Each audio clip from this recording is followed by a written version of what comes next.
તો ગતિના મુખ્ય 3 પ્રકાર આવશે. પહેલો, અહીં ધ્યાન આપો, શુદ્ધ સ્થાનાંતરણ ગતિ.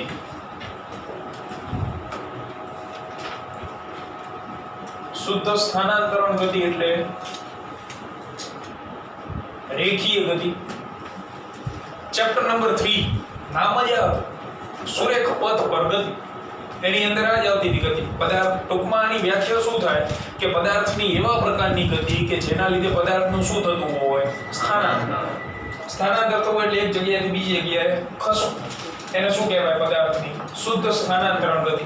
એનું આપણે એક્ઝામ્પલ લઈએ તો કોઈ રસ્તો હોય, એના ઉપર મૂકેલો બ્લોક,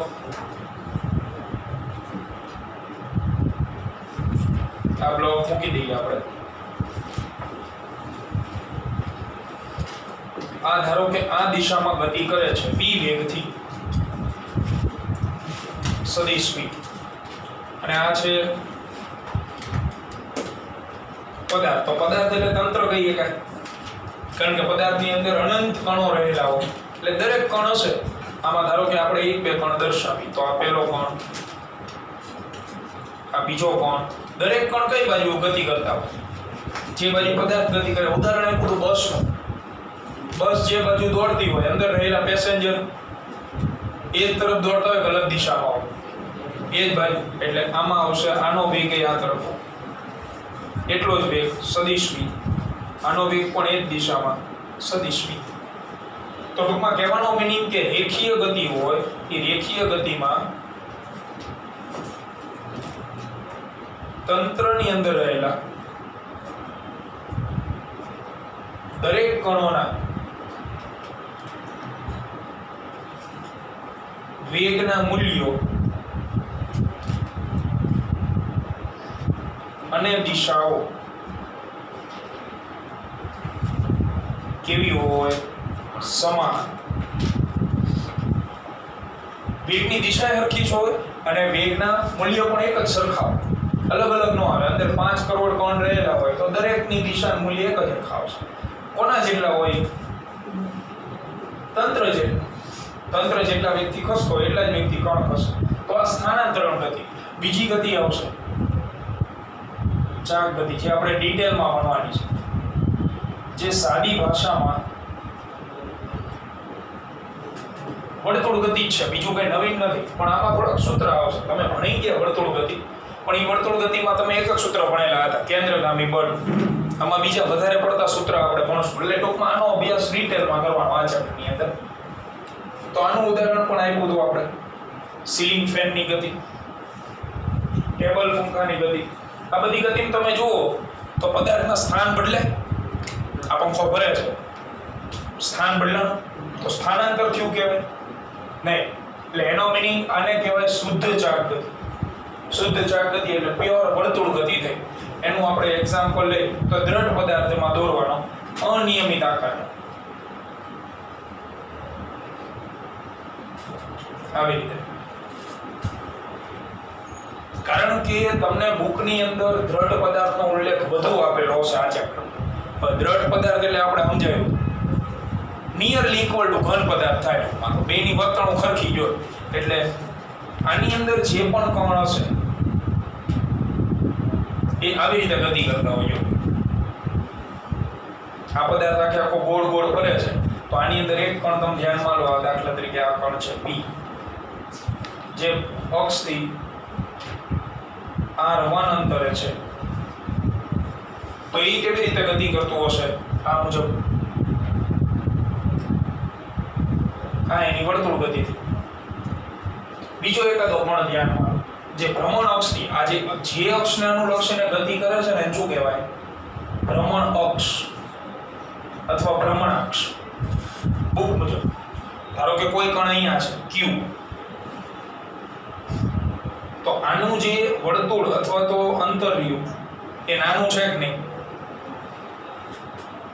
કોની સાપેક્ષે? P ની સાપેક્ષે. તો અંતર ઘટી ગયું તો વેગ ઘટે જ ને, કે વધે? અંતર ઘટી ગયું. ગઈકાલે સમજાયું હતું આપણે બ્રહ્માંડ. સેન્ટરમાં સૂર્ય. બુધનો વેગ વધુ હોય કે પ્લુટોનો? બુધનો. શું કામ? કારણ કે સૂર્યની નજીક છે એટલે ગુરુત્વાકર્ષણ બળ વધુ હોય તો કેન્દ્રગામી બળ વધુ લાગે એટલે વેગ વધુ. તો આની અંદર આ જે q કણ છે એનું તમે વર્તુળ દોરશો તો એ આના કરતા નાનું આવશે એટલે એનો વેગ રહ્યો એ આના કરતા કંઈક અલગ મૂલ્યનો હશે. એટલે આની અંદર શું થાય કે 5 લાખ કણ રહેલા હોય તો દરેક કણના વેગના મૂલ્ય શું હોય? અલગ અલગ. અને એનો આધાર શેના ઉપર હોય? પાછો ભ્રમણ અક્ષથી કેટલા નજીક છે કેટલા દૂર. જો હું ભ્રમણ અક્ષથી સમાન અંતરે બે કણ લઉં તો એ બે કણનો વેગ પાછો કેવો હોય? સમાન. બરાબર. પણ દરેક કણનો વેગ સમાન હોય એવું જરૂરી નથી. આમાં દરેક કણનો હતો જો આમાં જેટલા કણ હશે દરેકનો વેગ એક્ઝેક્ટલી કોના જેટલો હશે? પદાર્થ જેટલો. બીજું દિશાની વાત કરો. વર્તુળ ગતિમાં વેગની દિશા ક્યાં હોય? સ્પર્શક. આવી રીતે વર્તુળ ગતિ કરતો હોય કોઈ પદાર્થ અહીંયા પહોંચે ગતિ કરતા કરતા તો આ જગ્યાએ વેગ દર્શાવો ક્યાં આવે? સ્પર્શક. આવું ન ખબર પડે ટેકનિકલ તો દેશી ભાષા લંગરિયું દોરી પથ્થર ને ગોળ ગોળ ફેરવવાનું. જ્યારે પથ્થર લંગરમાંથી છૂટે એટલે કઈ દિશામાં જાય? જે જગ્યાએ છૂટ્યો હોય ત્યાંથી સીધી રેખામાં ગતિ કરે. આ જગ્યાએથી છૂટેલો હોય તો આમ જાય. ફેરવતા ફેરવતા ફેરવતા ફેરવતા અહીંયા પહોંચો અને અહીંથી છૂટે તો આમ જાય. એ તો ખબર પડે ને દરેક વિદ્યાર્થી. તો હવે એ શું થયું? એ સ્પર્શકની દિશામાં જ ગતિ કરશે કારણ કે જે પથ્થર છે એ રાઉન્ડ શેપમાં વર્તુળ ગતિ કરે છે. પણ જ્યારે એ છૂટે છે એટલે સ્પર્શકની દિશામાં આવે. જે બિંદુએથી છૂટે એ બિંદુએથી. તો કહેવાનો મિનિંગ કે વર્તુળ ગતિની અંદર વેગની દિશાનું કોઈ ઠેકાણું હોતું નથી. ગમે ત્યાંથી છૂટે કોઈ પણ જગ્યાએથી છૂટે તો એની દિશા દર વખતે શું થાય? અલગ અલગ. આ જગ્યાએથી છૂટેલો હોય તો દિશા આમાં. અહીંયાથી છૂટેલો હોય તો આ મુજબ આવશે. તો ચાક ગતિની અંદર શું આવશે કે દરેક કણના વેગના મૂલ્ય અને દિશા બંને અલગ અલગ હોય. આમાં જો બે સરખો હતો એક્ઝેક્ટલી આના કરતા ઊંધું. આમાં વેગના મૂલ્ય સરખા હતા અને વેગની દિશાઓ સરખી હતી. આમાં વેગના મૂલ્ય અને દિશા બંને શું હોય? અલગ અલગ. અને ત્રીજો પ્રકાર મહત્વનો જે ડબલ માં મિશ્રણ ગતિ, જે આ ચેપ્ટરમાં આપણે લાસ્ટમાં જોશું, જેને સાદી ભાષામાં કહેવાય ગબડતો પદાર્થ. ગબડતો પદાર્થ હોય એની આકૃતિ જો આપણે દોરી ત્યાં મુજબ હોય.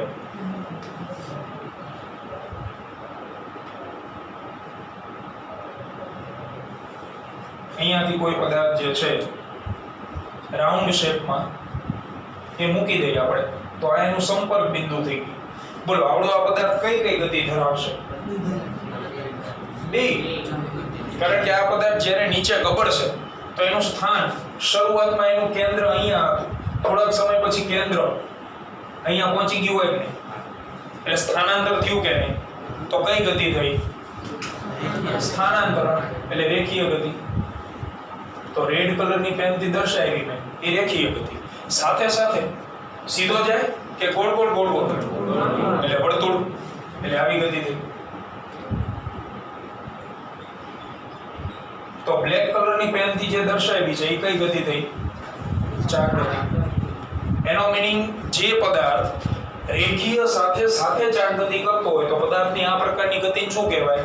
મિશ્રણ ગતિ કહેવાય. બોલો આની અંદર શું સ્ટેટસ હશે? વેગના મૂલ્યનો દિશા સમાન હોય અલગ અલગ? ચાક ગતિમાં અલગ અલગ છે તો મિશ્રણ ગતિ થોડી હરખી હોય, અલગ અલગ જ આવે. એટલે આની અંદર પણ વેગના મૂલ્ય અને દિશા અહીં પણ કણોના વેગના મૂલ્યો અને દિશાઓ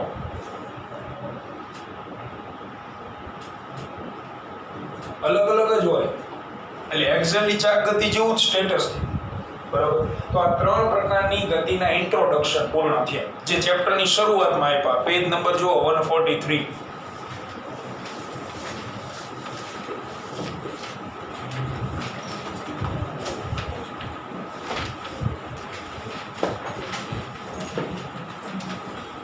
એ જે 2 પેજ ભરીને લખાણ આપ્યું ને એ આપણે અહીં લખાય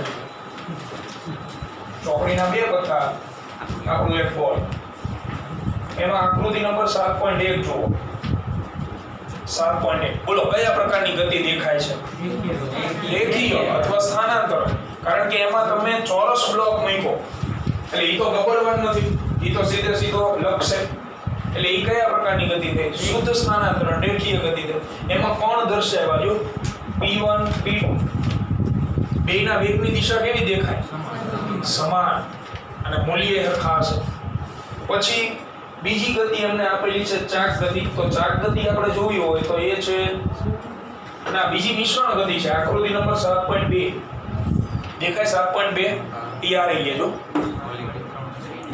મિશ્રણ ગતિ એટલે એમાં ચાક ગતિ એ દેખાશે અને રેખીય ગતિ એ દેખાશે એમાંય કોણ દર્શાવ્યા જો p1 p2 p3 એમાં p4 કોણ છે p1 p2 જુઓ તમે બેની દિશા સરખી છે પણ ઓલા p3 ની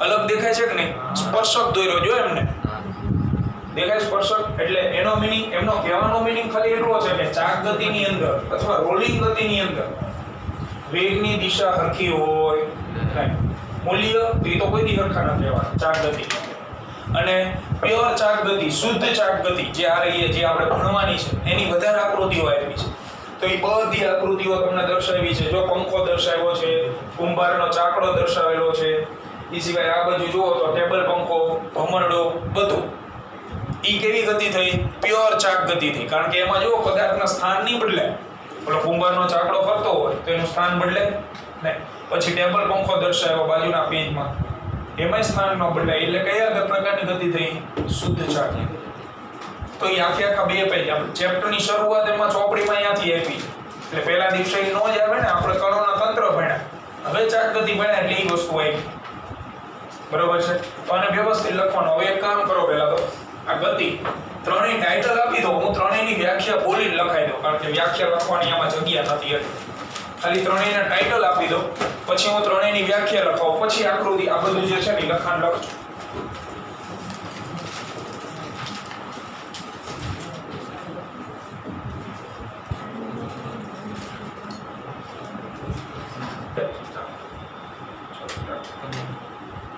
શુદ્ધ સ્થાનાંતરણ ગતિની વ્યાખ્યા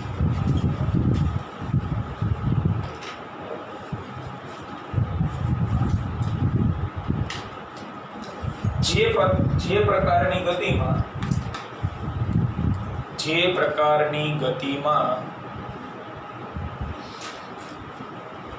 પદાર્થના સ્થાનમાં ફેરફાર થતો હોય પદાર્થના સ્થાનમાં ફેરફાર થતો હોય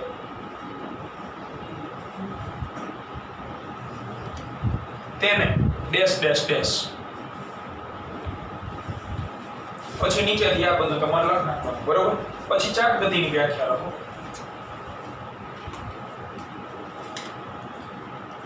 જો દ્રઢ પદાર્થના દરેક કણો જો દ્રઢ પદાર્થના દરેક કણો નિશ્ચિત અક્ષને અનુલક્ષીને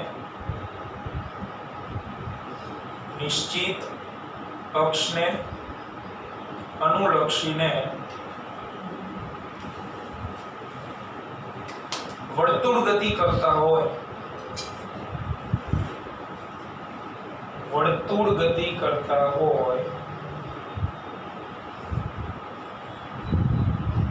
તો પદાર્થની આ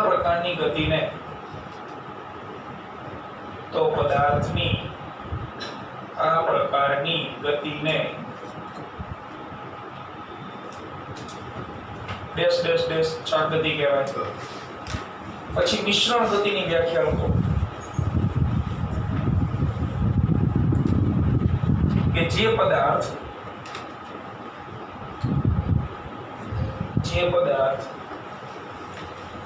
રેખીય ગતિ સાથે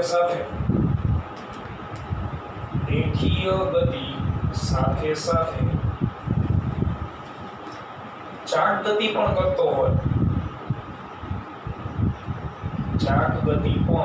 કરતો હોય તેને ડેશ ડેશ ડેશ મિશ્રણ ગતિ કહેવાય. અને પછી હવે આ પૂર્ણ કરનાર તમારે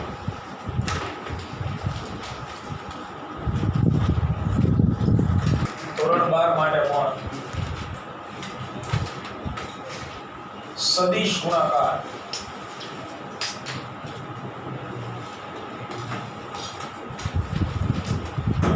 એટલે ક્રોસ પ્રોડક્ટ.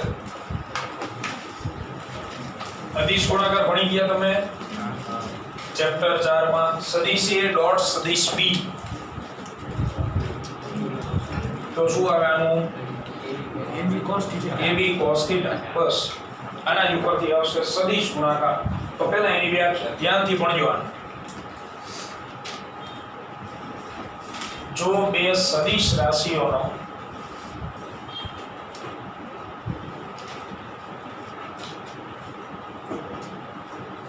ગુણાકાર કરતા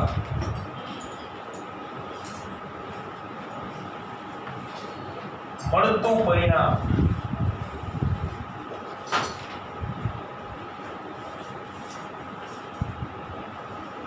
સદિશ રાશિ હોય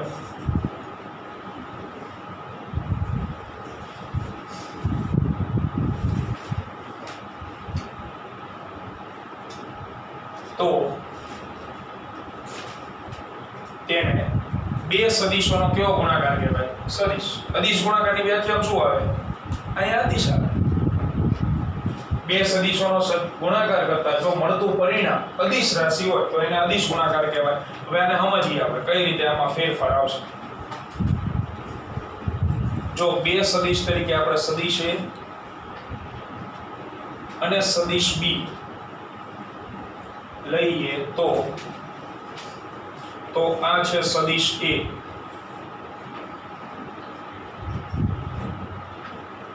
અને આ છે સદિશ B.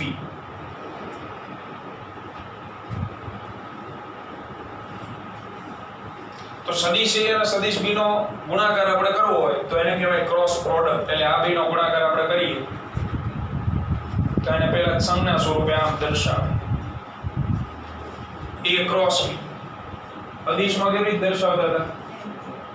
વચ્ચે શું આવે? ડોટ. બરોબર. હવે અદિશમાં એક ફેર હતો. આ બાજુ તમે આવું લખતા હતા. આ જે સદિશ રાશિ છે કે અદિશ? ઓરો સદિશ દેખાય નથી તો આને કેવી રાશિ કહીએ હો તમે? અદિશ. આની અંદર શું આવશે ખબર? આવું આવશે. આ બંને સદિશ છે એનો ગુણાકાર કર્યો પણ એનો જે જવાબ આવી જવાબ એ કેવું હશે પાછું? સદિશ હશે. એટલા માટે જ આ ગુણાકારને શું કહેવાય? સદિશ ગુણાકાર. અને વચ્ચે ક્રોસ આવતો હોવાથી એને શું કહેવાય? Cross product. હવે આનો આપણે ગુણાકાર ખુલ્લો કરીએ જેમ તમે આમાં કરતા હતા. A સદિશ ડોટ B સદિશ છે તેનો ગુણાકાર ખુલ્લો કરો પછી આવું મળે AB cos θ. એવી રીતે આને તમે ખુલ્લું કરશો તો એ મળશે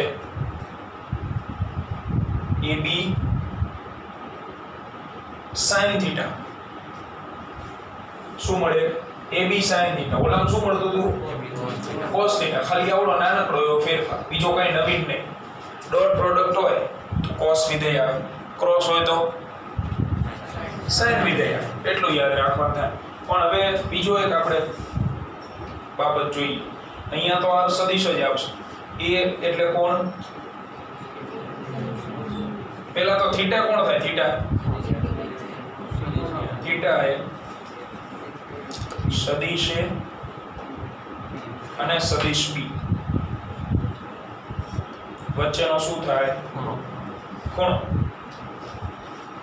આને કહેવાય A સદિશનું માન, B સદિશનું માન અને આ થીટા. બોલો હાચું લખ્યું કે ફેરફાર કરવો પડે? હવે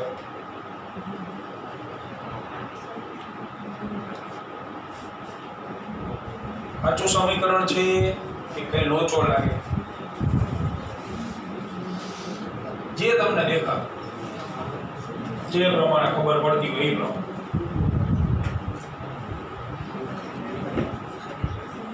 શું સદિશ નો આવે તો સદિશ ગુણાકારનો મીનિંગ જ નીકળી ગયો. શેમાં? થીટામાં.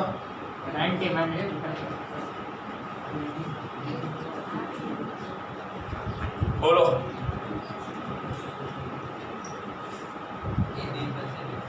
શું? જો એક વસ્તુ સમજો મિત્રો, ક્રોસ અને ડોટ માત્ર એટલા માટે જ છે કે તમારે કયું વિધેય મૂકવાનું છે. હું જો આવી રીતે લખું એટલે અહીંયા ડોટ જોઈને હું અહીંયા કોસ વિધેય લખી નાખું ને પછી આનું કામકાજ પૂરું થઈ ગયું. આ માત્ર એટલું ઇન્ડિકેટ કરે છે કે બે સદિશ વચ્ચે ડોટ જોઈ જાઓ તો વિધેય કયું આવશે? કોસ. અને બે સદિશ વચ્ચે ક્રોસ જોઈ જાઓ તો વિધેય કયું આવશે? સાઇન. પછી આની જે નોકરી છે એ પૂરી થઈ ગઈ. પછી તમે લખો ન લખો એની હારે કઈ જ લેવા દેવા છે. એટલે અહીંયા એ વસ્તુ તો આવશે કે ક્રોસ રહી ગયું કે ડોટ રહી ગયું, એ નહીં આવે. ક્રોસની ચર્ચા પૂરી થઈ ગઈ.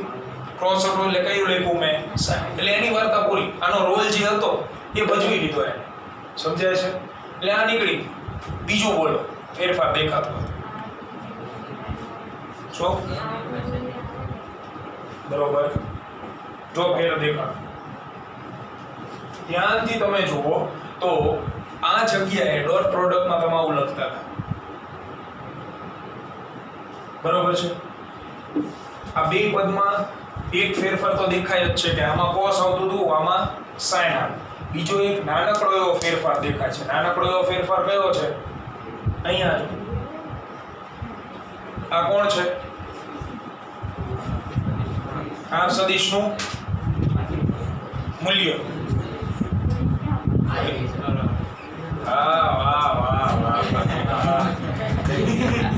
જબરો ગુરુત્વાકર્ષણ આ ખબર પડી ગુરુત્વાકર્ષણ દળને લીધે હોય. સાબિત થઈ બોલ પર મૂકીને ખેંચી નહીં. વાહ. તો બાળકો શું સમજ્યા કે ગુરુત્વાકર્ષણ બળ શેના લીધે લાગે? દળના લીધે.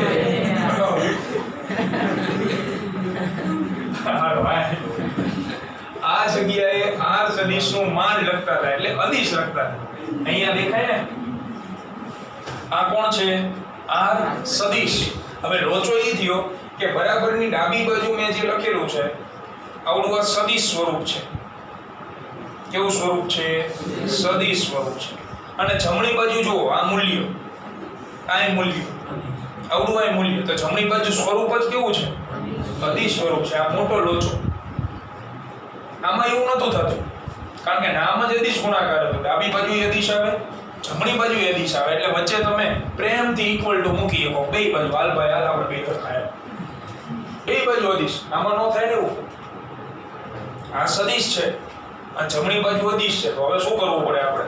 જમણી બાજુ કંઈક એવું પદ મારે મૂકવું પડે કે જેથી આ અદિશ વિશેમાં કન્વર્ટ થઈ જાય સદિશ. તો હાલ.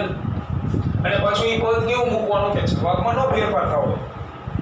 આમાં કઈ ફેરફાર થવો જોઈએ નહીં. ધારો કે આનો જવાબ 500 આવતો એ 500 જ રહ્યો, પણ જોડે પાછું કંઈક મારે પદ એવું વિચારવું પડે જેથી એ 500 કેવું દેખાવું જોઈએ? સદિશ. સમજણ પડે શું કહું? બરોબર. એટલે હવે અહીંયા એ લોકોએ એક પદ મૂકેલું છે. જો આ બધી વસ્તુ તમે ગોખો તો મેન નો આવે.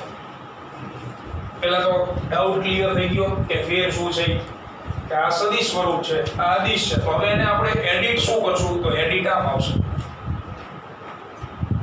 એમ કેરેટ મૂકી દેવા. કેરેટ વિશે જાણો છો? આઈ કેરેટ એટલે કોણ? એક્સ દિશાનો કયો સદિશ? એકમ સદિશ.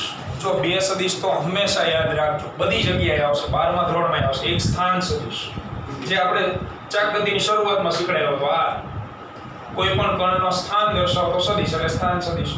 અને એકમ સદિશ એટલે શું? કે જે સદિશનું મૂલ્ય કેટલું હોય એને એકમ સદિશ કહેવાય. હવે જો આમાં ફેર ન પડે. ધારો કે આનો જવાબ 500 આવ્યો. આ કયો સદિશ છે? એકમ. એકમનું મૂલ્ય કેટલું? 1. 500 ગુણ્યા 1 કરો, જવાબ બદલાય? જવાબ નહીં બદલે. પણ આનો ફેરફાર, આનો ફાયદો શું થયો કે આ એકમ સદિશ છે ને એટલે જમણી બાજુનું સ્વરૂપ એ કેવું થઈ ગયું? સદિશ થઈ ગયું. ડાબી બાજુનું કેવું હતું? સદિશ હતું. એટલે હવે વચ્ચે ઇક્વલ ટુ લખી. સમજાય? એટલે જ્યારે સદિશ ગુણાકાર આવે, જ્યાં જ્યાં સદિશ ગુણાકાર આવે ત્યાં ત્યાં કેરેટ આવે. એ કેરેટ શું કામ આવ્યું? આના લીધે. વચ્ચે ઇક્વલ ટુ લખવું છે ને એટલે જો ઇક્વલ ટુ લખવાનું ન થતું હોય તો તો કેરેટ મૂકવાની કોઈ જરૂર નથી આપણે, બરોબર? તો અહીંયા n કેરેટ, જ્યાં n કેરેટ એ કોની દિશા દર્શાવશે? તો n કેરેટ કોના લીધે મૂક્યો? કોણ લપ કરતો હતો એમાં? આની લપ હતી ને કે હું તો સદિશ જોવા, મને જમણી બાજુ સદિશ જોઈએ છે, આ સદિશ હતું, એના લીધે આ મૂકવું પડ્યું આપણે. તો n કેરેટ દિશા કોની દર્શાવશે? r ની. એટલે n કેરેટ એટલે નવીન કઈ નહીં, r સદિશની દિશા દર્શાવતો કેવો સદિશ? એકમ સદિશ. એટલે મૂલ્ય એનું ફરજિયાત કેટલું હશે? 1, જેથી મૂલ્યમાં કઈ ફેર પડવાનો નથી, બરોબર છે? તો આને કહેવાય સદિશ ગુણાકાર. હવે ધારો કે મારે r સદિશનું માન જોતું હોય, મૂલ્ય, તો r સદિશનું માન અથવા તો મૂલ્ય, તો સદિશ કાઢ નાખો ઉપરથી, નીકળી ગયું સદિશ. તો જમણી બાજુ કોણ નીકળી જાય? n કેરેટ નીકળી જાય. આની લપના લીધે જ આ, તો જમણી બાજુ કેરેટ કાઢ નાખો તો મૂલ્ય મળશે ab sin થીટા. એટલે દાખલાઓમાં આનો ઉપયોગ કરશું આપણે. જ્યારે તમને એમ કે c સદિશ એ a સદિશ અને b સદિશનો સદિશ ગુણાકાર છે, તો તેનું માન મેળવો, તો ab sin થીટા જ આવે. મૂલ્ય મેળવવા માટે કેરેટ નીકળી જાય, ખાલી વિધેય બદલે cos તો અહીંયા શું આવી જશે? sin આવી જશે. હવે આપણે આગળ ભણીએ યાદ રાખવા જેવા મુદ્દા.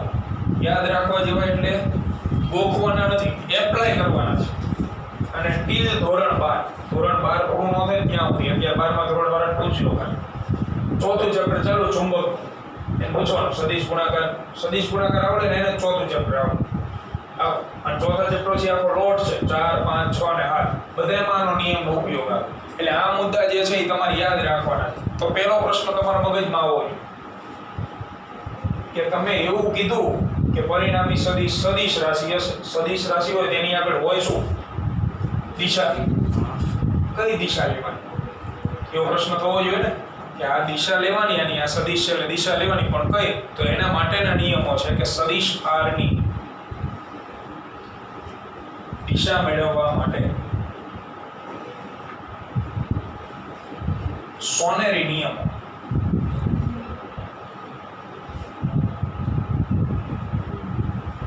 જે પરીક્ષામાં ક્યાંય નથી લખવાના, તમે ક્યાંય પૂછાતા નથી. 2 માર્કમાં ખાલી આ પૂછાય.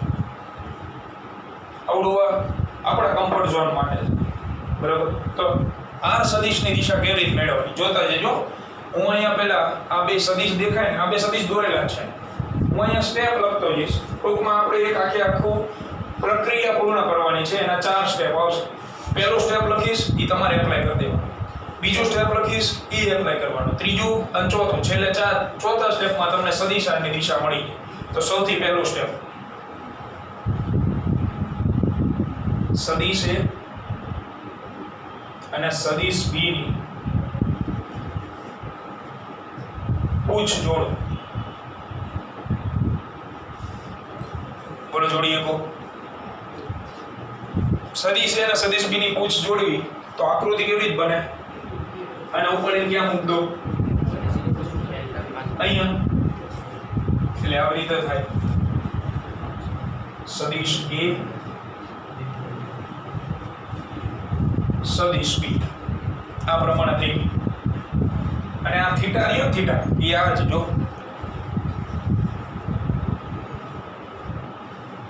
જે 2 સદિશની પૂછ વચ્ચેનો ખૂણો છે, a સદિશ અને b સદિશની પૂછ વચ્ચેનો ખૂણો.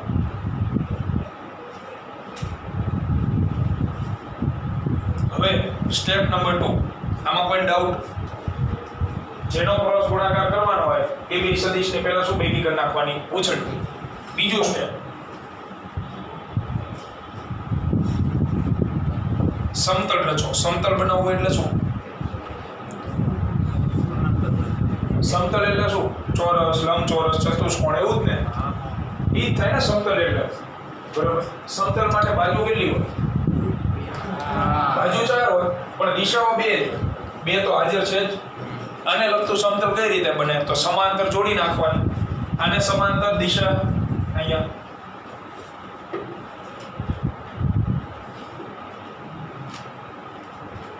અને આને સમાંતર દિશા ઉપર. બોલો સમતલ બની ગયું કે નહીં? ક્લિયર? સમતલ આવી રીતે બને. બે સદિશ આપ્યા હોય એના સિવાયના બે જે દિશાઓ છે એ દોરી નાખવાની. ત્રીજું અને ચોથું સ્ટેપ અત્યંત મહત્વનું. ધ્યાનથી. Step number 3. સમતલને લંબ સ્ક્રૂ ગોઠવો. હવે સ્ક્રૂ ઘરે જ લઈને નથી આવવાની કે અમારે જરૂર છે એના વગર નહીં સાયન્સમાં પડી. સ્ક્રૂ એટલે સાદી ભાષામાં તમારા હાથમાં જે પેન હોય ને તમારે બોલપેનને ક્યાં ગોઠવવાની? સમતલને લંબ. બોલો ક્યાં ગોઠવાય? સમતલને લંબ કેવી રીતે ગોઠવવાનું થાય? ઉપર તો નીચે, ડાબી બાજુ નહીં જમણી બાજુ, એકેય બાજુ નો આવે. સમતલને લંબ એટલે આ સમતલ દેખાય અને લંબ એક જ દિશા આવે. બોર્ડમાંથી બહાર આવે નહીં. આ બોલપેન દેખાય, આ બોલપેન સમતલને લંબ છે કે નહીં? કાં તો બોલપેન બહારની સાઈડ આવતી હોય એ લંબ થાય, અને કાં બોલપેન અંદર જતી હોય એ સમતલને શું થાય? લંબ થાય. હવે સમતલ તમને દેખાડી જો ત્રિપરિમાણમાં. આમાં 3 પરિમાણની જરૂર પડશે, વિચારવું પડશે, મગજને થોડોક આરામ નથી આપવાનો, આગળ વધવાનું. આ સમતલ હોય આવડું, આ એ મેં આમ દોરેલું. આ સમતલની દિશા કઈ થાય? લંબ. આ રહી, આ થાય, અથવા આ થઈ કે આ સાઈડ આવતી હોય એ બે લંબ દિશા થાય. હવે આ જ સમતલ, ધ્યાનથી મને જવાબ આપતા જાય. આ જ સમતલ હું આમ કરી નાખું. બોલો આને લંબ દિશાઓ આ બાજુ અથવા આ બાજુ. આ જ સમતલ હું આમ કરી નાખું. દરેક વિદ્યાર્થીને ખબર પડે લંબ કઈ રીતે ગોઠવવાનું. તમને જે પ્રમાણે સમતલ આપેલું હોય એને લંબ તમારે વિચારવાનું. આ જ સમતલ મને આપેલું હોય આ રીતે, તો એ આપણું સમતલ છે. આ સાઈડ કે આ સાઈડ. આ જ સમતલ હું આમ કરી નાખું તો આ બાજુ આ બાજુ. આ સમતલ આમ કરી નાખું ઉપર ને નીચે, બધી પોઝિશન આવી ગઈ. એટલે આ સમતલને લંબ સ્ક્રૂ ગોઠવવાની વાત થઈ. ચોથું સ્ટેપ અને મહત્વનું, કારણ કે જવાબ જ અહીંયાથી આવવાનો કે આ સ્ક્રૂને પહેલાથી બીજા સદિશ તરફ ફેરવો અથવા ઘુમાવો. પહેલાથી બીજા સદિશ તરફ ફેરવતા જે દિશામાં જાય તે આર સદિશની દિશા ગણાય. હવે એના માટે બે હિન્ટ.